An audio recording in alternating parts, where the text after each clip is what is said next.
Hello everyone! In this video, I'll show you how to borrow money from Chime. First, log in to your Chime app or the website. Next, go to the Spot Me section. This feature lets you overdraft your account up to a certain limit with no fees. Check your available Spot Me limit, which depends on your account history and activity. If you're eligible, select the amount you want to borrow. Review the terms, then confirm the transaction. The borrowed amount will be instantly added to your Chime account, so you can use the funds right away.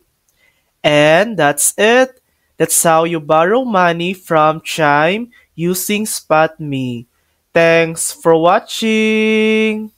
If this video helped you, please like and subscribe for more helpful tutorials.